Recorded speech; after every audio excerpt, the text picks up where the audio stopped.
뜻을 알면 성경이 보인다. 교회 용어 알기. 예, 이거를 가지고 이제 우리가 그 교회의 언어죠. 어떻게 보면은 그거를 우리가 하나하나 이제 공부하게 되면서 성경을 볼 때 그런 것 같아요. 여러 가지 이제 뭐 세상에서 쓰지 않는 그런 단어들이 많잖아요. 예, 교회에서만 쓰는 그런 용어들, 개념들 그런 것들을 이제 우리가 공부하면서 말씀을 나누도록 하겠습니다. 오늘은 이 죄에 대한 개념에 대해서 나눠보도록 하겠습니다. 죄라는 말은요, 우리가 이제 기독교인이 됐을 때 교회에서 굉장히 많이 사용하는 단어 중에 하나입니다. 왜냐하면은 기독교의 구원의 시작은 우리가 죄인인 것을 인정함과 동시에 시작을 하는 거기 때문이라는 것이죠. 많은 사람들이 그렇게 이제 교회 나오는 경우들이 많잖아요. 옛날에 어려웠던 시절에 예수님 믿으면은 나의 병이 날 수 있다. 그리고 또 예수님 믿으면은 우리 집이 잘 될 수 있다. 생활이 좀 필 거야. 그래서 이제 예수를 믿기 시작한 사람들이 있어요. 그러면서 이제 은혜를 경험하게 되고 그러면서 기독교인이 되고 그리고 또 이제 하나님을 알아갑니다. 그런데 궁극적으로 기독교에서 가장 먼저 우리가 구원의 시작이라고 부르는 것은 우리가 하나님 앞에 죄인이라는 것을 인정하며 나아가는 거예요. 예수 그리스도의 십자가가 우리에게 의미 있는 것은 바로 무엇이냐면 예수 그리스도께서 우리를 위해서 십자가에서 죽으셨기 때문에 그것으로 인해서 우리가 과거에 지었던 죄, 현재에 지고 있는 죄, 그리고 미래의 죄까지도 하나님 앞에 탕감받았기 때문에 예수 그리스도를 믿음으로 구원을 받는다라고 이제 이야기합니다. 그래서 이제 우리가 죄에 대한 이 언어적인 개념을 보게 되면은 히브리어는 타라 그러고 헬라어 밑에 있는 게 헬라어예요. 히브리어는 이렇게 읽어요. 근데 이거는 헬라어예요. 근데 헬라어는 좀 알파벳이랑 조금 비슷해가지고 잘 몰라도 좀 읽을 수가 있어요. 그래서 아마르티아라고 합니다. 하마르티아. 죄라는 그 개념이 히브리어 헬라어의 공통적인 그 어원적인 근원이 뭐냐면은 여기 보면은 관역이 보이잖아요. 관역이. 그리고 여기 보면 화살이 보이죠. 관역으로부터 이 화살이 벗어났다라는 개념으로 볼 수가 있어요. 하나님으로부터 우리가 연결돼 있고 그리고 하나 돼 있고 하나님의 피조물입니다. 그런데 하나님으로부터 벗어난 것들 그것을 죄라고 봅니다. 그래서 이제 어원적인 의미로 죄라는 개념을 그렇게 우리가 알면 알 수가 있습니다. 그래서 죄는 이제 실존적인 죄가 있죠. 실존적으로 존재하는 죄 그리고 또 기독교에서 말하고 있는 원죄 오리지널 신이라는 원죄가 있습니다. 그러면 이 원죄의 근원은 어디서 보냐면은 고린도전서 15장 21절에서 22절에 보면 얘기합니다. 한 사람으로 말미암아 죽음이 들어왔으니 또 한 사람으로 말미암아 죽은 사람의 부활도 옵니다. 아담 안에서 모든 사람이 죽은 것 같이 그리스도 안에서 모든 사람이 삶을 얻는 것입니다. 죄라는 것은 한 사람으로 말미암아 시작이 됐죠. 아담이 범죄함으로 말미암아 하와도 범죄하게 되고 그래서 그들은 에덴 동산에서 쫓겨나게 되고 그러면서 이 죄인의 후손들이 되었다라는 것이죠. 한 사람으로 말미암아 죄가 들어왔는데 한 사람 예수 그리스도로 말미암아 모든 사람이 새 삶을 얻는다라고 얘기합니다. 예수 그리스도를 믿음으로 구원받는다라는 것은 바로 어떤 것이냐면은 우리가 아담의 후손이고 죄인의 후손입니다. 그리고 우리 안에 있는 죄성이 있기 때문에 끊임없이 범죄하는 것이 인간입니다. 그러나 범죄한 인간과 하나님과의 관계가 멀어졌는데 그 막힌 담을 하나님과 우리와의 관계를 화해시킨 게 바로 예수 그리스도라는 것이죠. 한 사람이 중요합니다. 한 사람으로 말미암아 죄와 사망이 들어오고 근데 또 한 사람으로 말미암아 모든 이가 구원받게 되는 것. 교회도 마찬가지입니다. 공동체도 마찬가지죠.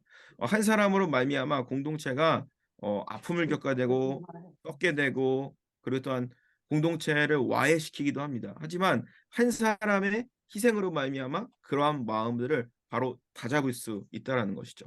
여러분들은 어떠한 한 사람이 되겠습니까? 예. 공동체를 살리는 한 사람이 되겠습니까? 가정을 살리는 한 사람이 되겠습니까? 아니면 가정을 교회를 흔드는 망치는 그런 사람이 되겠습니까? 우리가 그러한 개념으로 좀 이해하면은 조금 쉬울 것 같아요.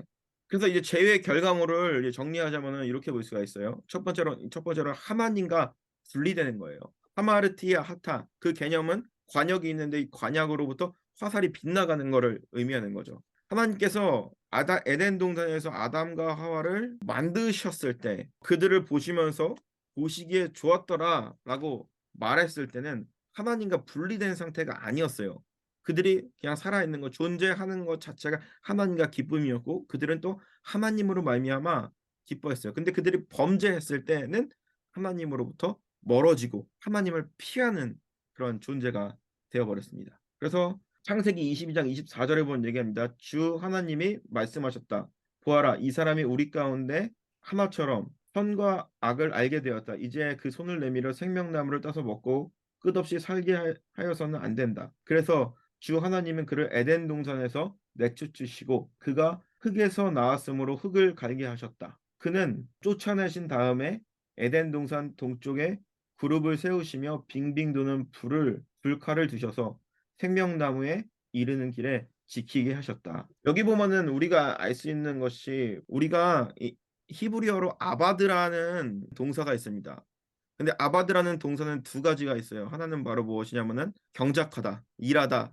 또 하나로는 예배하다라는 뜻입니다. 하나님께서 아담과 하와가 있었을 때에 에덴 동산에서의 아담과 하와 그리고 하나님과의 관계는 아바드의 관계였어요. 그냥 존재 자체가 예배하는 거, 형식이 없어도 하나님으로 인하여서 기뻐하고 하나님으로 인하여서 감사하고 일단 하나님께서 주신 그 소명을 다하는 것이 그들에게 있어서는 아바드, 예배하는 거였어요. 그런데 그들이 범죄하였을 때 그들에게 내려진 것은 바로 무엇입니까? 흙을 갈게 하셨고 그리고 또 일을 하게 했습니다. 노동이 된 것이죠. 노동의 대가는 어떤 것이죠? 피와 땀 그리고 또 때로는 노동하면 즐거울 때도 있지만 불평 불만도 있고 그거에 대한 책임을 져야 된다는 것이죠. 이 아바데에 대한 개념이 바뀌게 된 것이죠. 인간이 범죄함으로 말미암아. 그래서 로마서 23장에 보면 얘기하냐 모든 사람이 죄를 범하였으므로 하나님의 영광에 이르지 못합니다라고 얘기합니다. 아담과 하와가 지었던 그 원죄 때문에 모든 사람 그의 후손들이 죄를 범하고 죄인의 후손이기 때문에 하나님의 영광에 이르지 못한다라고 합니다. 왜냐하면 하나님과 분리된 상태이기 때문이라는 것이죠. 이런 예를 들 수가 있어요. 물고기가 물을 떠났을 때는 죽을 수밖에 없습니다. 사람이 하나님의 만드신 사람이 하나님의 만드신 그 에덴 동산에서 죄를 짓고 떠나게 됨으로써 죽게 되는 거예요. 그리고 또 하나님께서 우리에게 창조하신 목적과 그리고 또한 형태는 하나님의 형상 따라 만드셨고 그리고 또한 하나님의 영을 불어넣으셨어요. 그러면은 하나님의 뜻에 따라 살아야 됩니다. 그런데 하나님을 떠나 있을 때는 죽을 수밖에 없는 것입니다. 그래서 죄로 인하여서 따라오는 결과물들이 있습니다. 죄를 지었을 때에 아담과 하와가 지게 되는 결과물들이 있죠. 그걸 한 세 가지 정도로 말할 수가 있는데 첫 번째로는 고통이 따라옵니다. 그리고 창세기 3장 16절에서 18절에 본 얘기합니다. 여자에게는 이렇게 말씀하셨다. 내가 너에게는 임신하던 고통을 크게 더할 것이니 너는 고통을 겪을 것이며 자식을 낳을 것이다. 내가 남편을 지배하라고 해도 남편이 너를 다스릴 것이다.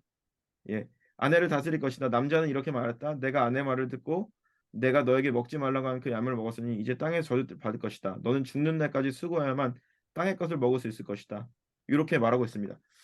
고통을 준다라는 것이죠. 에덴 동산에 아담과 하와가 있었는데 그들에게는 고통이 없었어요. 그런데 그들에게 고통이 생기게 됐어요. 여자는 해산을 하는 고통을 겪어야 되고요. 남편은 지배를 받는 그런 고통을 겪어야 됩니다. 남자는요, 땅이 저주를 받았다 그래요. 에덴 동산에서는 뭐 묘사를 하자 그러면은 모든 뭐 농작물들이 뭐 다 잘 되고 농사를 지을 필요 없이 풍성했어요. 그런데 그들이 에덴 동산에 쫓겨났을 때는 땅이 저주받은 땅에서 그 땅에서 수고하여서 일거야만 먹고 살 수 있고 즉 삶의 고통이 인간에게 주어졌다라는 것이죠. 그리고 두 번째로는 이게 PPT 말하는데 죽음이라고 얘기합니다. 창세기 3장 19절에 보면 얘기합니다. 너는 흙에서 나왔으니 흙으로 돌아갈 것이라. 그때까지 너는 얼굴에 땀을 흘려야 나라를 먹을 수 있을 것이다. 너는 흙이니 흙으로 돌아갈 것이다. 아담을 만드실 때에 흙으로 만드셨어요. 그들이 하나님께서 에덴 동산을 창조하시고 인간을 창조하시고 언젠가는 죽을 것이다. 그런 얘기를 하지 않으셨어요. 그런데 인간이 범죄함으로 말미암아 그때부터 이 죽음의 개념이라는 것이 생기게 되었습니다. 그래서 사람이 죽어서 흙으로 돌아간다라는 그런 저주를 받게 됩니다. 그리고 또 한 가지는 바로 무엇이냐? 로마서 6장 23절에 보면 얘기합니다. 죄의 삭은 죽음이요 하나님의 선물은 우리 주 예수 그리스도 안에서 누리는 영원한 생명입니다. 성경은 그 죄의 삭은 죽음이다라는 거에 대해서 많이 언급을 합니다. 우리가 단적으로 예를 들게 되면은 그 죽음이 나의 죽음일 수도 있고 내가 정말 사랑하는 사람의 죽음일 수도 있음을 나타내요. 그런데 성경은 얘기합니다. 죄의 삭은 죽음이지만 하나님의 선물은 우리 주 예수 그리스도 안에서 누리는 영원한 생명이다라고 얘기합니다. 죽을 수밖에 없는 인간입니다. 죄를 지어서. 근데 그리스도 안에 있을 때 영원한 생명을 누린다라고 이야기합니다. 두 번째로는 이제 죄의 종이 된다라는 것이죠. 요한복음 3장 8장 34절에 본 얘기입니다. 예수께서 대답하셨다. 내가 진정으로 너희에게 말한다. 죄를 짓는 사람은 다 죄의 종이다. 죄를 짓는 사람은 죄의 종이다라고 합니다. 우리가 죄를 짓게 되잖아요. 그런데 그 조그만 죄를 더 숨기기 위해서 더 큰 죄를 짓고 이 죄가 익숙해지면 그것을 죄라고 생각하지도 않는 그런 지경에 이르게 될 수도 있다라는 것이죠. 제가 어렸을 때 그런 잘못을 했을 때 어머니가 이러한 얘기를 해준 적이 있어요. 죄라는 게 어떻게 생겨났는지 아니? 라고 물어보더라고요. 그래서 몰라요. 이제 저를 혼내시면서 얘기한 거예요. 어떤 사람이 원을 그려놓고 이곳에 이제 여기를 넘어가면 안 된다 라고 이제 했는데 처음에는 사람들이 안 넘어갔대요. 하지 말라고 하니까. 그런데 차츰 어떤 사람이 실수로 한 발자국 넘어가게 됐어요. 그런데 아무 일도 일어나지 않는 거예요. 그러면서 저 사람 아무 일도 일어나지 않네. 뭐 큰일이 일어날 것 같았는데 하면서 한 사람, 두 사람, 세 사람, 네 사람 모든 사람이 그 원 밖에서 다 벗어나게 됐어요. 그렇듯 그런 겁니다. 죄라는 것은 처음에 우리가 죄를 지었을 때에 어떠한 죄든지 말입니다. 처음에는 심각성을 깨닫습니다. 하지만 그것이 우리의 삶 가운데 익숙해져 버린다 그러면 죄의 종이 된다. 즉 중독의 개념으로 보일 수도 있다라는 것이죠. 죄를 짓지만 그것이 죄로 여기지 않고 그냥 나의 삶이 되어버리는 것. 하나님과 떨어져서 분리되어 살아가는 것. 그것이 우리가 죄의 종이 된다라는 개념으로 이해할 수 있는 것입니다. 죄의 종류를 볼 것 같으면은 첫 번째로는 행위의 죄가 있고 그리고 두 번째로는 마음속으로 짓는 죄가 있습니다. 세 번째로는 알면서 행하지 않는 죄. 첫 번째로는 갈라디아서 5장 19절에서 21절에 대해서 얘기합니다. 육체의 행실은 분명합니다. 곧 음행과 더러움과 방탕과 우상숭배와 마술과 원수 맺음과 다툼과 시기와 분노와 이기심과 분열과 분파와 질투와 술 취함과 흥청거리는 연애와 또 이와 비슷한 것들입니다. 사도 바울이 이 갈라디아 교회에 보내는 이 편지를 통해서 이 다양한 죄에 대해서 이야기를 합니다. 그런데 여기 보면은 우리가 생각하기에는 무거운 죄가 있고 가벼운 죄들이 있죠.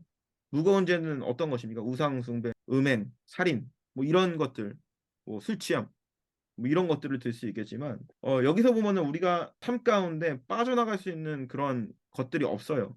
우리는 때로는 어떤 사람을 시기하기도 하고요, 분노하기도 하고, 분열을 일으키기도 하고, 때로는 다른 사람을 크게 이야기하기도 합니다. 즉, 하나님 앞에서 이 행위의 죄, 우리가 삶 가운데 지고 있는 것은 경중을 따지는 것이 아니라 유무를 따지는 겁니다. 똑같은 죄라는 것이죠. 로마서 1장 29절에서 31절에 본 얘기입니다. 사람들은 온갖 불의와 악행과 탐욕과 악의로 가득 차 있으며 시기와 살이와 분쟁과 사기와 적으로 가득 차 있습니다. 수군거리는 자여 중상하는 자여 하나님을 미워하는 자여 불순한 자여 오만한 자여 자랑하는 자여 악을 꾸미는 모략꾼이요 부모를 거역하는 자여 우매한 자여 신의가 없는 자여 무정한 자여 무자비한 자입니다. 고린도서 6장 9절에서 10절에 본 얘기입니다. 불의한 자가 하나님의 나라를 상속받지 못하리라는 것은 여러분들이 알지 못합니까? 착각하지 마십시오. 음란한 자나 우상을 숭배하는 자나 간음하는 자나 남창 노릇을 하는 자나 동성연애를 하는 남자나 도둑질하는 자나 탐욕을 부리는 자나 술 취하는 자나 남을 중상하는 자나 남의 것을 약탈하는 자들은 하나님 나라를 상속받지 못할 것입니다. 죄를 짓고 죄에 대해서 완벽하게 나는 일평생 죄를 짓지 않았어요. 그래도 예수 믿고 나서도 죄를 짓지 않았어요. 이거에 대해서 자유로운 사람은 아무도 없음을 성경은 이야기하고 있는 것이죠. 그것이 바로 우리가 짓고 있는 행위의 죄를 의미합니다. 그런데 행위의 죄는 겉으로 드러나는 것입니다. 그러니까 율법에 보면은 보여지는 죄들을 죄라고 얘기하고 있지만 예수 그리스도의 복음은요. 한 단계 더 앞서 나갑니다. 마태복음 5장 27절에서 28절 산상수훈의 말씀이죠. 이야기입니다. 간음하지 말아라 하고 이른 것을 너희가 들었다. 그러나 나는 너희에게 말한다. 여자를 보고 음욕을 품은 사람은 누구나 이미 마음으로 그 여자와 간음한 것이다. 우리가 그냥 간음하다 여자를 보면서 음란한 생각하는 것 자체도 죄다라고 이해할 수 있습니다. 하지만 우리가 우리의 생각으로 짓는 수많은 죄들이 얼마나 많습니까? 그런데 그것조차도 죄라고 이야기하는 것이죠. 알면서 행하지 않는 죄입니다. 로마서 1장 21절에 본 얘기입니다. 사람들은 하나님을 알면서도 하나님으로 영화롭게 해드리거나 감사를 드리기는커녕 오히려 생각이 허망해져서 그들의 지각이 없는 마음이 어둠으로 가득 차게 되었습니다. 하나님을 알고 있지만 복음을 알지만 신앙생활 오래 했지만 하나님께 영광 돌리는 그러한 삶을 살아가지 못하라는 거예요. 이것이 죄인 줄 알고 있어요. 그런데 죄인 줄 알면서도 짓고 있는 인간의 모습입니다. 오바댜서 1장 10절에서 13절에 보면 얘기합니다. 근데 야곱에게 저지른 그 폭행 때문에 내가 치욕을 당할 것이며 아주 망할 것이다. 내가 멀리 서서 구경만 하던 그날 이방인이 야곱의 재물을 늑탈하며 외적들이 그의 문들로 들어와서 제비를 뽑아 예루살렘을 나누어 가질 때에 너도 그들과 한패하였다. 내 형제의 날 그가 재앙을 받던 날 너는 방관하지 않았어야 했다. 유다의 자손이 몰락하던 그날 너는 그들을 보면서 기뻐하지 않았어야 했다. 그가 고난받던 그날 너는 입을 크게 벌리어 웃지 않아야 했다. 나의 백성이 패망하는 그날 너만은 재앙을 보며 방관하지 않아야 했다. 이 오바댜서는요, 성경을 보게 되면은 이제 뭐 이스라엘에 대한 심판, 뭐 여러 나라에 대한 그런 심판에 대해서 이야기를 하잖아요. 그런데 오바댜는 이 에돔에 대한 심판을 얘기합니다. 이스라엘이 망하고 있을 때 공격을 당하고 있을 때 이스라엘 유다가 바벨론으로 인하여서 심한 약탈을 당하고 있을 때 이 에돔의 족속들은요 그것을 방관했다라고 얘기합니다. 이스라엘 족속이랑 이 에돔 족속은요 같은 한 민족이에요. 왜냐하면은 이 에돔 사람들은요 에서의 후손들이기 때문입니다. 에서와 야곱은 형제입니다. 그러면은 형제가 고통을 당하고 있는데 그 형제의 고통을 나의 고통으로 생각하지 아니하고 외면했던 에서의 후손들을 의미하는 것이죠. 성경은 말합니다. 우리만 잘 먹고 잘 살면 되지. 우리만 문제 없으면 되지라고 하는 것이 아니라 우리가 다른 사람들이 고통을 바라보면서 그 고통에 대해서 침묵하는 것조차도 죄라고 이야기합니다. 우리가 살면서 알면서 행하지 않는 죄들이 참 많죠. 알면서 우리가 말씀을 묵상하고 그리고 또 아침에 뭐 새벽 기도하고 세상 가운데 나아갔을 때 나의 삶이 변하고 뭔가 이렇게 돼야 되는데 똑같이 나에게 차오르는 분노와 그리고 또한 시기심과 뭐 이러한 죄들이 우리의 마음 가운데 생각으로나 말로나 행동으로 짓게 되는 것을 알 수가 있습니다. 우리 안에 있는 죄성이로 인하여서 우리가 아직까지 자유함을 얻지 못했기 때문이라는 것이죠. 하나님의 말씀을 지키지 않는 죄입니다. 로마서 5장 20절에 보면 얘기합니다. 율법은 범죄를 증가시키려고 들어왔습니다. 역설적으로 사도 바울이 뭐라고 얘기하는 것이냐면은 이방인 그리스도인들을 이제 대변하기 위해서 말하는 것이죠.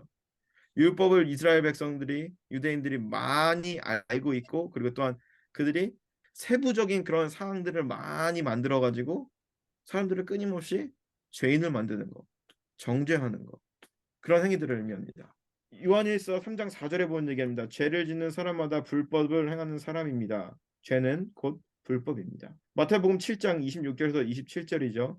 그러나 내 말을 듣고서 그대로 행하지 않는 사람은 모래 위에 집을 지은 어리석은 사람과 같다고 할 것이다. 비가 내리고 홍수가 나고 바람이 불어서 그 집에 들이치면 무너진다. 그리고 그 짐은 엄청날 것이다.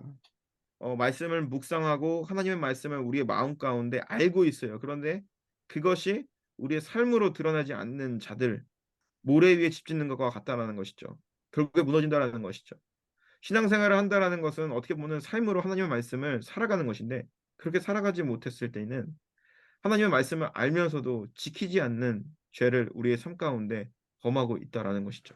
욕심과 죄의 관계. 욕심 부리는 게 뭐가 죄입니까? 라고 생각을 할 수 있어요. 뭐 사람이 욕심을 품어야 되지 않습니까? 라고 이렇게 생각을 할 수 있습니다. 인생에 대한 뭐 큰 욕심, 목회에 대한 욕심이 있어야 되지 않습니까? 라고 얘기합니다. 그런데 야고보서 1장 14절에서 15절에 본 얘기합니다. 사람이 당하는 것은 시험을 당하는 것은 각각 자기의 욕심에 끌려서 깸에 빠지기 때문입니다. 욕심이 잉태하면 죄를 낳고 죄가 자라면 죽음을 낳습니다. 욕심을 품는다라는 것은 바로 어떤 것이냐면은 비전을 품는다라는 것은 하나님의 비전을 바라보며 하나님의 인도하심을 따라 나아가는 것. 그런데 욕심이 잉태한다라는 것은 하나님의 뜻대로 하나님께 영광을 드러내기 위해 살아가는 것이 아니라 그의 마음 가운데 하나님의 영광을 위한다. 하나님의 비전을 바라본다라고 말하지만 내면의 깊은 곳에는 자기의 욕심이 있는 것이죠. 내가 유명해지고자, 내가 잘 되고자, 훌륭한 사람이 되고자. 그것이 바로 죄라고 말하고 있는 것입니다. 가장 큰 죄는 불신의 죄입니다. 하나님의 말씀을 알면서도 경험했으면서도 믿지 않은 죄가 불신의 죄입니다. 민수기 21장에 보면은 불뱀 사건에 대해서 얘기합니다. 너는 불뱀을 만들어 기둥에 위에 달아 놓아라. 물린 사람은 누구든지 그것을 보면 살 것이다. 그리하여 모세는 구리로 뱀을 만들어서 그것을 기둥 위에 달아 놓았다. 뱀이 사람을 물었을 때 물린 사람은 구리로 만든 그 뱀을 쳐다보면 살아났다. 이스라엘 백성들이 범죄하였습니다. 그래서 이제 하나님께서는 그들을 불뱀에 물리게 했어요. 그런데 그들이 죽어가는 것을 바라보면서 마음이 아파서 모세한테 구리로 된 뱀을 만들어 가지고 그것을 기둥에 달아놓으라 했었다. 근데 그것을 바라보게 되면은 그들이 살 것이다라고 얘기했어요. 그런데 쳐다본 사람은 살았지만 바라보지 못한 사람들은 결국엔 죽게 되었다. 그것에 대해서 예수님은 이야기합니다. 이 모세의 이스라엘 백성들의 불뱀 사건을 이렇게 얘기하죠. 모세가 광야에서 뱀에 든 것 같이 인자도 들려야 한다. 그것은 그를 믿는 사람은 영원한 생명을 얻게 하려고 하는 것이다. 근데 바라보지 않고 믿지 않는 사람, 모세의 말, 하나님의 말을 믿지 않는 사람도 죽었다라는 얘기입니다. 그와 마찬가지로 예수 그리스도께서 십자가에서 죽으신 그 사건, 우리를 위해 십자가에 들리신 그 예수 그리스도를 바라보는 자들은, 믿는 자들은 살 수 있는데 믿지 않는 자들은 영원한 생명을 얻을 수 없다라고 이야기하는 것입니다. 우리를 위해 십자가에서 달려 죽으셨음에도 불구하고 그것을 믿지 아니하는 자들은 영원한 생명을 얻지 못한다라고 예수님께서 말씀하셨습니다. 요한복음 6장 28절에서 29절에 본 얘기입니다. 그들이 예수께 물었다. 우리가 무엇을 해야 하나님의 일을 하는 것이 됩니까? 예수께서 그들에게 대답하였다. 하나님께서 보내신 일을 믿는 것이 하나님의 일이다. 예수님께서 말합니다. 어떻게 하면 하나님의 일을 할 수 있겠습니까? 그러면 예수님께서는 뭐 이렇게 자원봉사를 많이 해라, 어려운 사람을 도와줘라, 뭐 헌금을 많이 해라 그렇게 말씀하시지 않으셨어요. 우선 하나님께서 보내신 일을 믿는 것이 곧 하나님의 일이다. 우리가 선을 행하는 것, 예수의 이름으로 선을 행하는 것은 바로 무엇입니까? 우리가 예수의 이름으로 선교를 하고 예수의 이름으로 우리가 선하게 살고 예수의 이름으로 믿음 생활을 합니다. 그런데 우리가 그 모든 것을 예수라는 것을 빼고 한다라고 했을 때는 그것이 의미가 없다라는 것이죠. 가장 중요한 것은 바로 무엇입니까? 우리의 마음 가운데 중심에 우리를 보내신 이를 믿는 겁니다. 성령에 따라 봉사하는 것이 아니라 그냥 나의 그냥 착한 마음으로 나의 의지에 따라서 내가 착하게 보이기 위해서 봉사하고 나를 자랑하기 위해서 살아가고 내가 유명해지기 위해서 내가 착한 사람으로서 인정받기 위해서 살아간다. 사람들이 보기에는 선하게 보일 수도 있어요. 하지만 하나님 앞에서는 그것이 아니라는 것이죠. 우리가 살아가는 데 있어서 가장 중심, 선한 일을 하거나 우리가 먹거나 마시거나 하나님이 보내신 그 예수 그리스도를 믿음으로 말미암아 우리가 선한 일을 하고 이 땅에서 살아갈 때에 우리가 불신의 죄에서 벗어날 수 있는 것이며 하나님의 기쁨이 되는 그런 삶을 살아갈 수 있다는 것이죠. 마지막으로 얘기합니다. 로마서 14장 24절에 보면 23절에 보면 얘기합니다. 믿음으로 하지 않는 것들은 다 죄입니다. 이 믿음이라는 것은 바로 무엇입니까? 예수 그리스도를 믿는 믿음으로 하지 않는 것들은 다 죄라고 이야기합니다. 우리가 서두에 말씀드렸습니다. 처음에 보게 되면요. 이렇게 말하고 있죠. 죄라는 것은 바로 어떤 것입니까? 마치 오늘 또 죄에 대해서 이제 공부를 하다 보니까 뭔가 다 이렇게 정죄하는 것 같지만 죄에 대한 개념을 우리가 알기 위해서 말하는 거예요. 관역이 있으면 이 관역으로부터 벗어난 화살들이 죄라고 얘기합니다. 하나님과의 온전한 관계가 성립되어 있으면은 이 관역에 화살이 쫙 꼽히겠죠. 그런데 이 죄라는 것은 하나님으로부터 벗어난 행위를 의미한다라고 말씀드렸습니다. 즉, 우리가 생각해 볼 것은 바로 어떤 것이냐면은 믿음으로 하지 않는 것들은 다 죄입니다. 그러면은 바로 어떤 것입니까? 우리가 어느 순간에든지 하나님의 뜻을 위해서 하나님의 영광을 위해서 살아가지 않는 것들. 하나님 없이 은밀하게 우리의 생각과 마음으로 짓고 있는 여러 가지 생각과 우리의 언어 이런 것들이 다 죄라고 이야기하고 있는 것입니다. 그런데 우리가 이것을 봤을 때 이렇게 생각이 들 수 있어요. 아, 그러면 어떻게 하라는 건가? 오늘 나는 이 말씀에 있는 한 구절 한 구절을 봤을 때 여기서 우리가 자유로울 수 있는 사람이 과연 이 땅에 있을까요? 희지는 아직 애기니까 포함이 안 될까요? 아니라는 것이죠. 하나님 앞에 우리는 빠져나갈 수 없는, 의로울 수 없는, 믿음 없이는 예수 그리스도의 구속함 없이는 의로울 수 없는 그런 죄인이라는 것이죠. 우리가 예수 그리스도를 믿음으로써 의인으로 칭하여 주셨다라고 이야기하잖아요. 원래 상감을 받을 자격이 있기 때문에 속죄를 받는 것이 아니라 하나님께서 자신의 아들을 보내서 예수 그리스도를 십자가에서 죽이심으로써 우리의 죄를 상감해 주셨다는 거예요. 페이백 하신 거예요. 대신 갚아주시고 이제 하나님 안에서 하나님을 알면서 죄 짓지 아니하고 살아갈 수 있도록 성령을 통해서 우리의 삶을 인도하신다라는 거죠. 하지만 우리의 마음 가운데 항상 이런 것이 있어요. 항상 우리가 하나님의 말씀대로 살아가고자 하는 그런 마음과 의지가 있지만 우리의 마음 가운데 죄와 사망의 법이 있고 또 한가운데는 바로 어떤 것이 있습니까? 생명의 성령의 법이 있어요. 그 들은요 매일매일 갈등합니다. 근데 진정한 신앙인은 바로 어떤 것이냐? 그 모든 것을 이겨내며 하나님의 편에 서며 살아가는 것이 진정한 신앙인의 삶이라는 것이죠. 오늘 우리가 죄에 대해서 공부하게 되었고 그리고 1강에 대해서 같이 나누게 되었는데 우리가 이 말씀을 우리가 묵상을 하면서 이스라엘 백성들이 부지중에 짓는 죄들이 있잖아요. 근데 우리도 삶 가운데 이 죄라는 게 너무 익숙해져서 짓고 있는 그런 죄가 있다 그러면은 우리가 마음 가운데 회개하며 하나님의 말씀대로 살아가기 위해서 우리가 죄를 안 지을 수는 없지만 그래도 우리가 그것을 깨닫고 매일매일 결단하지만 또 매일매일 넘어지지만 다시 주님을 붙들며 이스라엘 백성들이 불뱀을 바라보면은 살 수 있었던 것처럼 예수 그리스도를 바라보면서 죄와 사망의 권세를 이기며 나아가시는 저와 여러분 되시기를 주님의 이름으로 간절히 축원합니다. 아멘.